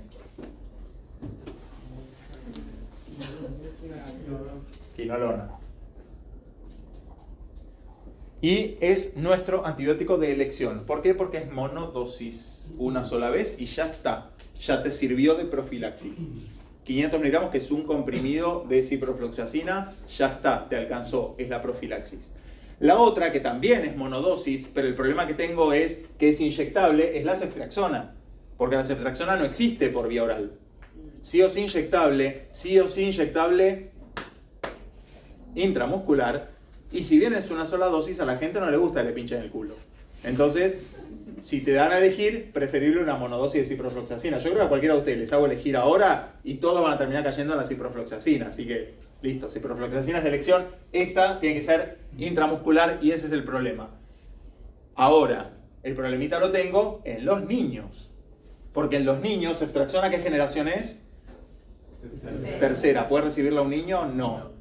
Y la ciprofloxacina es una quinolona. ¿Se acuerdan la edad de corte para las quinolonas? Tenían que ser grandes porque producían rotura de tendón de Aquiles. Tendón de Aquiles sería lo de menos porque eso generalmente la agarra el más grande, pero arteriopatías tipo... antes. Problemas con los huesos porque jodía el calcio, creo, en el calcio. Cierre de la... ¿Qué cartílago te cierra? Es muy afín por cartílagos y tendones, por eso va el tendón de Aquiles, por eso van los cartílagos, pero los niños y adolescentes, nosotros los adolescentes, hasta cierta edad que seguimos creciendo, tenemos un cartílago abierto, que es el cartílago de crecimiento. Bien, las quinolonas cierran el cartílago de crecimiento. Por lo tanto, las quinolonas tienen contraindicación relativa en menores de 18 años. Por lo tanto, el nene del jardín no puede recibir ni ceftriaxona ni ciprofloxacina. Ni ceftriaxona porque es menor de 6 años, ni ciprofloxacina porque es menor de 18. Por lo tanto, no me queda más remedio que a los nenes darle rifampicina. Rifampicina, la que estaba acá. ¿Se acuerdan que yo les dije cocos positivos? Rifampicina para la tuberculosis. Bien, ¿cuál es el problema? Fíjense la dosis. Miren el niño, ¿no? Obviamente el adulto no, porque el adulto tengo alternativas. 20 miligramos por kilo cada 12 horas, o sea, 2 veces al día, por 2 días. O sea que lo lamento, pero ese nene que estuvo en contacto con alguien con meningitis va a tomar 4 dosis de rifampicina que le va a servir como profilaxis. ¿Se entendió? No, 4 dosis en total. Es cada 12 horas, 2 días. O sea, 2 por día, por 2 días, da 4. Muy bien, terapia adyuvante, monitoreo continuo, corrección de los déficits de volumen, porque los pacientes suelen hipotensarse, así que le tengo que pasar líquidos de expansión, eso lo van a ver en emergento o en fisiopato, van a ver expansión con soluciones fisiológicas, ringerlactato. En la inestabilidad hemodinámica sigo usando cristaloides, noradrenalina para mejorar la presión arterial, lo vamos a ver cuando cursemos cardio. Hipertensión endocraniana, puedo hacer algunas cositas, entre ellas el uso de manitol, ya lo vamos a aprender este año cuando cursemos nefro, al manitol porque es un diurético, pero también me sirve para disminuir la presión dentro del cráneo. En convulsiones, 2 anticonvulsivantes que los vamos a aprender dentro de muy poquito, no sé si no la semana que viene, nos toca ya antiepilépticos, así que puede que ahí veamos alguna de estas drogas. Y tratamiento de la respuesta inflamatoria, dexametasona, ¿se acuerdan que les dije corticoide? 10 a 20 minutos antes. ¿Por qué? Simultáneamente con la primera dosis en caso de meningitis por Haemophilus influenzae y neumococo. No sirve para meningo, pero sí para neumococo y Haemophilus. No se recomienda usarla después de 1 hora de haberse empezado el tratamiento específico. Ahí está la dosis que ustedes no la tienen que saber, pero sepan que son de 2 a 4 días y nada más. y el uso se reserva para mayores de 6 semanas de edad, ya que los niños de menor edad su seguridad no está establecida y ha demostrado disminución de las secuelas por hemófilus y neumococo. Dentro de esas secuelas, como les conté, sordera y deterioro cognitivo. Significativo disminuir sordera, significativo disminuir deterioro cognitivo. Bien, obviamente no vamos a llegar a ver los dos teóricos, así que vemos meningoencefalitis herpética, que con esto vamos a terminar y les subo clase de hipnóticos y sedantes. Meningoencefalitis herpética, yo les conté que el herpes simplex es el principal virus productor de meningoencefalitis. Eso que está ahí es una resonancia magnética con su típica manifestación de meningoencefalitis herpética, que es bilateral y uno le llama en alas de mariposa porque desde el centro se va hacia los dos hemisferios, ¿sí? Hiperintenso en T1, como se ve en esa resonancia magnética. ¿Ya vieron algo de imágenes? ¿Saben lo que es hiperintenso en T1, lo que acabo de decir? ¿Sí? Imagen hiperintensa en T1 bilateral en forma de alas de mariposa. Eso es meningoencefalitis herpética hasta que se demuestre lo contrario. La droga de elección, o sea, acá debería borrar todo el pizarrón porque estoy hablando de un virus. Por lo tanto, vamos a ver el primer antiviral que ven ustedes en su vida, que es el aciclovir. ¿Alguno usó alguna vez pomadita aciclovir para un herpes labial? Herpes ocular casi me deja ciego. Opa. Y tuviste que usar y tomar. Un año. Y tomar. Bien. Por lo tanto, estamos ante el primer antiviral que sigue siendo al día de hoy el antiviral más usado en todo el mundo, que es el aciclovir. Aciclovir es un análogo de guanosina. ¿Qué significa ser análogo de? Que es muy similar en estructura. ¿Y quién es guanosina? Un nucleótido. Un nucleótido nuestro. O sea que yo te voy a dar una droga, que ahí la tienen, el aciclovir, que es muy parecida a nuestra guanosina. ¿Cuál es mi intención? Que confunda la guanosina con el Siempre que yo haga esto en farmacología, fuera de este tratamiento, siempre que yo hago esto de darte algo muy parecido a algo del humano para que la célula se confunda y te agarre a la droga en lugar de agarrar, en este caso a la guanosina normal, nos va a pasar en un montón de otros fármacos que vamos a ver a lo largo del año. El efecto se llama antimetabolito. Antimetabolito es agarrar a esta droga que te estoy dando, que no es el metabolito que deberías haber agarrado. Agarraste a la droga. Por eso el efecto se llama antimetabolito. Actúa supliendo a un metabolito normal nuestro. ¿Sí? Bien, te doy un análogo de guanosina que para activarse necesita trifosfatarse, trifosforilarse. Yo necesito tener aciclovir trifosfato. Es ATP, pero no de adenosín, sino de aciclovir trifosfato. Necesita trifosfatarse. Para fosfatarse, ¿qué enzimas usamos en el cuerpo, las células, para trifosfatar algo? Las quinasas. ¿Sí? En este caso voy a usar una quinasa y voy a usar a la quinasa que normalmente fosforila a la timidina. O sea que voy a usar a la timidilato quinasa para fosforilarse. Eso va a usar el aciclovir una vez que entró a la célula. ¿Hasta ahí me siguen? Bien. Tiki, tiki, tiki, se trifosfata. Una vez que se trifosfató, ahora sí, quiero que se me confunda el virus, porque el virus adentro tiene una ADN polimerasa. ¿Por qué? Porque quiere sintetizar ADN para los nuevos viriones que van a salir. Yo quiero que se confunda y agarre al aciclovir en lugar de agarrar guanosina. Cuando lo agarro, descalabro. ¿Por qué? Porque eso se me queda pegado al ADN, ese ADN se me vuelve inservible y eso hace que el virus muera y no se pueda seguir replicando. ¿Sí? ¿Se entendió? Así es el mecanismo de acción. Y se concentra, incluso la timidilato quinasa ayuda a que el aciclovir se concentre dentro de la célula. Este era el espectro original del aciclovir. Herpes simplex tipo 1, tipo 2, virus varicela zoster, virus de Epstein-Barr y citomegalovirus. ¿Qué nos pasó con lo largo de los años? Tacho, tacho. Epstein-Barr y citomegalovirus ya no son más parte del espectro del aciclovir. Resistencia.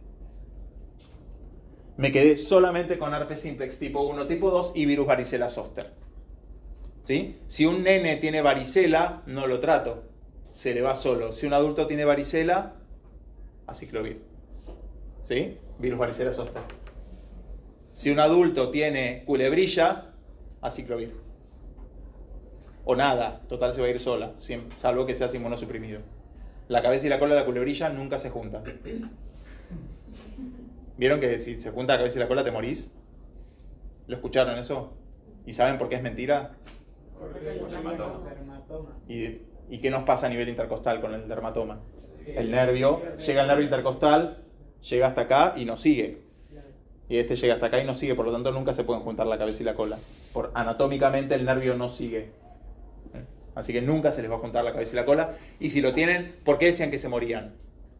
Que eso sí era real. Porque si se juntaron cabeza y cola, lo tiene bilateral, y el zóster bilateral habla de peor inmunocompromiso.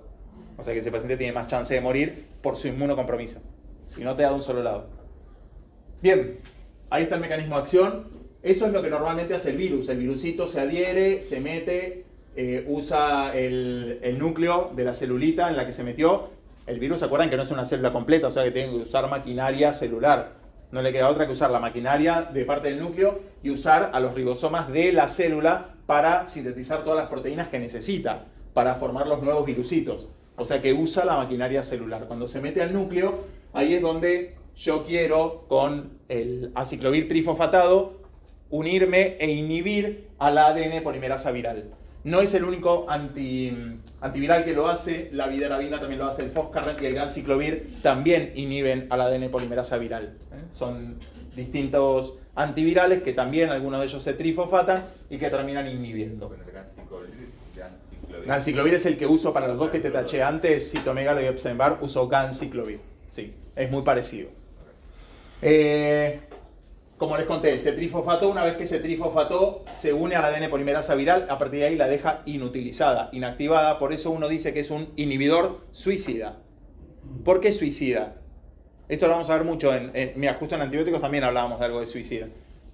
Cuando algo es suicida, ¿qué significa? Sí, que se suicida, se muere. Se sacrifica por el resto. Esa molécula ya no sirve más. Una vez que se me unió al ADN polimerasa viral, ese aciclovir trifosfatado ya murió, ya se inmoló. Ya se unió al ADN polimerasa viral, la dejó inactiva, pero esa molécula no es que, ya te dejé inactiva, ahora voy y agarro otro ADN polimerasa. No, ya está. Cada moleculita que di de aciclovir se inmola y muere, se suicida. ¿Se entendió? Necesito siempre moleculitas nuevas para ir agarrando a las otras ADN polimerasas virales. Por eso es que los tratamientos suelen ser un poquito más prolongados, hasta que terminan de matar a todos. En beta-lactámicos, el que es suicida es el IBL. El inhibidor de beta-lactamasa, si yo te doy, por ejemplo, ampicilina con sulbactam, el sulbactam es inhibidor suicida. Se inmola. Cuando llegan, se encontraron con la beta-lactamasa, va él, pelea con la beta-lactamasa, muere él, pero muere también la beta-lactamasa, entonces el antibiótico queda solito y suelto. No sé, por eso es suicida. Cada molécula se inmola y se suicida, en este caso es lo mismo. Cada molécula se inmola y se suicida, compiten con el GTP intracelular, obviamente, porque si es análogo de la guanosina es con quien va a competir, y la idea es esa. Y por eso, inhibidor suicida, como dijimos antes. Mecanismo de resistencia, ausencia y disminución de la producción de timidilato quinasa, y ojo, porque esta es nuestra. La timidilato quinasa es nuestra, es de nuestra celulita. ¿Sí? Y si yo tengo disminución o ausencia, no se va a poder trifosfatar, por lo tanto el aciclovir no me sirve para nada. Y ese es el mecanismo de resistencia más frecuente. Mutación de la ADN polimerasa viral, menos frecuente, pero también puede pasar, y alteración de la especificidad del sustrato de la timidilato quinasa. Como forma de administración, existe vía oral, intravenoso y tópico. ¿Por qué les marqué intravenoso en rojo y subrayado? Porque en este caso estamos en clase de meningoencefalitis, es endovenoso. Ahora, vía oral y tópico se usa sobre todo para el herpes labial. Ya les voy a desmitificar, la cremita de aciclovir no sirve para un choto. Primero y principal, ¿cuándo serviría? ¿Cuándo te puede abortar la aparición? Aquellos que ya tuvieron una vez herpes y ya se conocen, vos ya sabes cuándo te va a aparecer. Porque empezás a tener una leve sensación en el labio que decís, mañana me sale un herpes. Si vos en ese momento te pones el aciclovir, por ahí lográs abortar el ciclo. Ahora, una vez que eclosionó, una vez que me hizo la vesiculita, cagaste. No, porque hace su ciclo. Ya hizo la vesícula y ahora, hasta que la vesícula se seque, el virus que ya está ahí. Yo te inhibo la ADN polimerasa viral, pero yo te lo puse acá, pero ¿dónde se producía toda la síntesis de los nuevos virusitos? En el soma. O sea que te pusiste el aciclovir acá, tuvo que viajar, ir, inhibir la ADN polimerasa viral, una cagada. Con lo cual, la pomadita no sirve para nada. Y si ya te apareció y vos te pones, hace el efecto cremita, no el efecto aciclovir. Hace el efecto cremita, lo hidraté, entonces no se te pone tan dura la costra, entonces se sale más fácil sin que se te lastime y sangre. Por eso uno dice, se me curó, por el efecto cremita, el efecto me puse. Si en lugar de eso te pusieras vaselina, lo mismo. No tiene ningún principio activo, es casi como el placebo, pero el hecho de ponerte algo que hace que se lubrique, que la costra no sea dura, que no se rompa, que no sangre. ¿Se entiende? Bien. Si yo quiero que se cure realmente, vía oral. Si yo tengo un zóster, la culebrilla, vía oral. Punto. ¿La tinta china mata al zóster? La gente va al curandero cuando tiene culebrilla. Y el curandero le hace tinción con tinta china. Sirve, posta. Posta que sirve, pero no te mata el virus. Lo que hace es disecar más rápido la vesícula. Con la tinta china se secan más rápido las vesículas, entonces disminuye un poco el tiempo de curación del zóster. Pero si no, vos dejalo que el zóster se va a ir solito. El herpes también, dejalo que se va a ir solito. Salvo que estés inmunosuprimido. Pero si no, realmente si uno lo quiere tratar, el tópico no sirve para nada, es vía oral. En este caso, meningoencefalitis, va intravenosa. La biodisponibilidad de la aciclovir, ¿se acuerdan lo que era biodisponibilidad? El porcentaje que llega en realidad a venas pulmonares. Exacto, a circulación sistémica. La biodisponibilidad es extremadamente baja. Por lo tanto, cuando yo te lo doy por vía oral, el 90% de lo que yo te di por vía oral lo perdiste en el camino. Por eso es que se inventó una prodroga de aciclovir, que es, se le agregó algo para que cuando pierda ese algo se transforme en aciclovir. La prodroga de aciclovir se llama valaciclovir. Valaciclovir, se le agregó una valina. O sea, es aciclovir valinado, se le agregó una valina. Cuando pierde la valina se transforma en aciclovir, pero me mejora un montón la biodisponibilidad oral de aciclovir. ¿Sí? Ahora les voy a mostrar el valaciclovir. La distribución es muy amplia, pasa a líquido esofágico sin problema, pasa a placenta, pasa a todos lados. La eliminación es renal por filtración y secreción, problemita, porque ahí es donde me hace mucho efecto adverso, es nefrotóxico. ¿Sí? La vía media es muy cortita, de 2 horas y media, y hay que ajustar dosis en insuficiencia renal, y es una droga hemodializable, o sea que si hago hemodiálisis puedo removerla. ¿Sí? Ojo con el riñón, porque se elimina por riñón y es muy nefrotóxico para el riñón. Efectos adversos: irritación y ardor en la mucosa genital, a nivel gastrointestinal, náuseas y diarrea, alteraciones hematológicas, anemia, trombocitopenia, neutropenia, porque alguna célula se me puede confundir.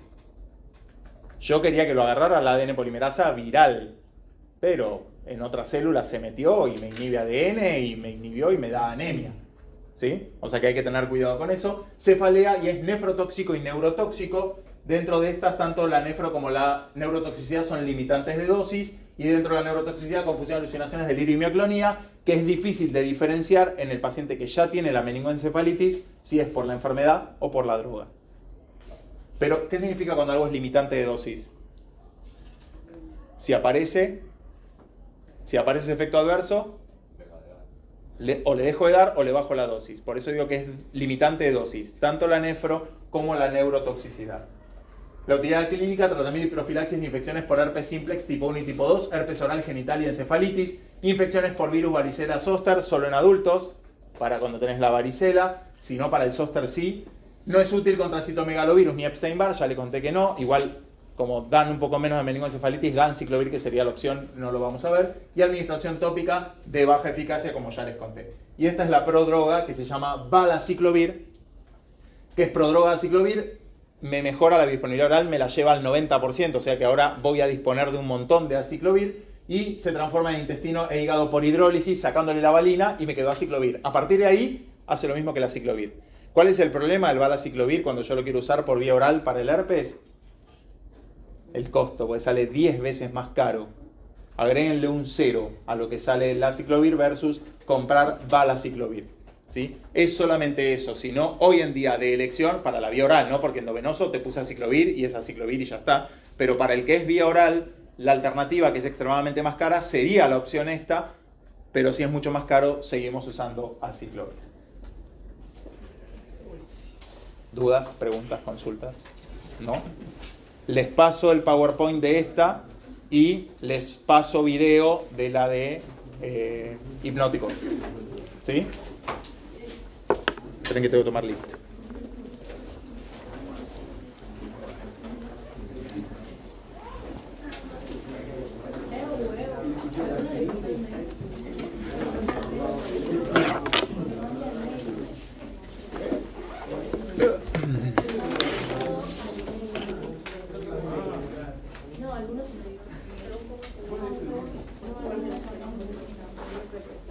Asunsao de Arruda. Trabajan por fuera.